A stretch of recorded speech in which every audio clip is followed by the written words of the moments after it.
এই যে মাহে রমাদান, ইয়া আইয়ুহাল্লাযীনা আমানু কুতিবা আলাইকুমুস সিয়াম, আল্লাহ ঈমানদারদেরকে ডাক দিয়ে বলেছেন যে তোমাদের উপর রোজা ফরজ করা হয়েছে। মিন ক্বাবলিক, পূর্ববর্তীদের উপরও এই রোজা ফরজ ছিল, আমাদের উপর ফরজ।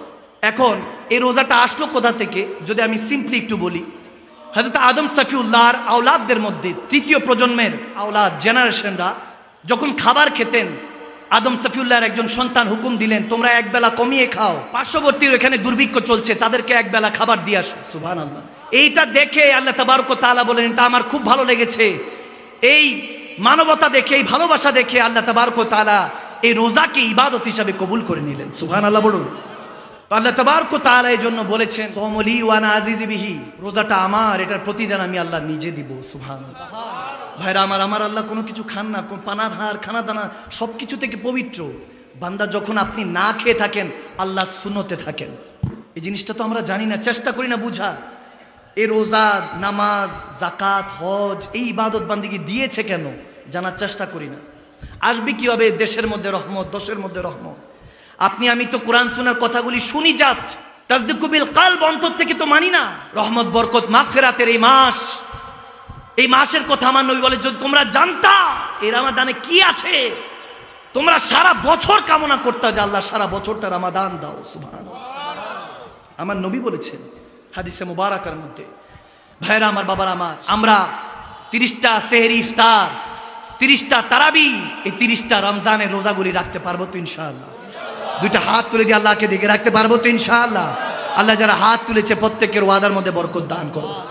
আমিন বলেন, আমিন বলেন। হযরত ওমর ইবনুল খাত্তাব রাদিয়াল্লাহু তাআলার জামানায় রোজার সময় আসলে এই শাবান মাসের মধ্যে তিনি তেনার মন্ত্রী পরিষদদেরকে পাঠিয়ে বলতেন যাও বাজারে দর যা চলতেছে দ্রব্যমূল্য এগুলোকে আস্তে আস্তে কমাবার ব্যবস্থা করো। এখন তো আমাদের উল্টো, আমরা বরং 1 মাস 1.5 মাস আগে থেকে আমাদের সমস্ত দ্রব্যমূল্য আটকে রাখি সিন্ডিকেটের মাধ্যমে, রোজাটা আসলে দামটা বাড়ায় দেয়। সিলেটের মধ্যে এরকম হয় না?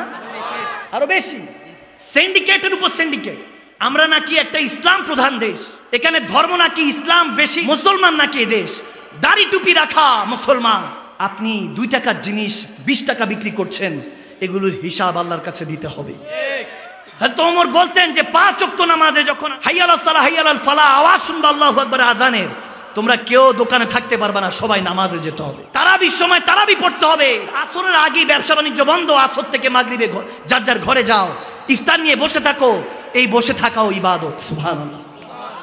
এগুলো করা হতো। এখন দেখেন শবে বরাতের অভাব নাই, মিলাদুন নবী, মেরাজুন নবী, শবে কদর, ঈদুল ফিতর, ঈদুল আযহা, রমজান, উমরাতে যাচ্ছে, লাখো মানুষ হজে যাচ্ছে। এবছরও আমি রমাদানে উমরা যাওয়ার জন্য টিকিটই পাচ্ছি না ঠিক মতো। প্রতি বছর আপনাদের দোয়াতে যাই, তো প্রতি বছর লক্ষ মানুষ তওবার উসিলায় উমরাতে কাবাতুল্লাহ মদিনাতুল মুনাওয়ারায় যাচ্ছে। হেদায়েত কজন? সেই দুর্নীতি তো পরের দিন সেই ঠিকই থাকে। দুর্নীতি তো কমে না, কারণ আমরা এই মঞ্চটাকে বিনোদন বানিয়ে ফেলেছি, এন্টারটেইনমেন্ট বানিয়ে ফেলেছি। কে কত বেশি হাসাতে পারে? চোখ দিয়ে পানি পড়তো সাহাবায়ে রাসূলরা। আবু বকর সিদ্দিকের হাদিস শুনেন, মসজিদে নববী থেকে প্রতিদিন লাশ বেরোতো, চোখের পানি ছেড়ে কাঁদতো, কোরআন শোনার কথা শুনে রূহ পারবাস করে যেত, রূহ চলে যেত, আজরাইল আলাইহিস সালাম রূহ নিয়ে যেতেন, লাশ উঠতো প্রতিদিন। আর আমরা এখন কোরআন শোনার মেহফিল থেকে মানুষ উঠে চলে যায়। আপনি আমি কোরআনের কথা শুনি, মৃত্যুর খৌফের কথা শুনি, অন্তরের মধ্যে তো কোরআন শোনার কথাগুলি শোনার মতো আমাদের ঈমান নেই। ঈমানের বাজারে তো আগুন লেগেছে।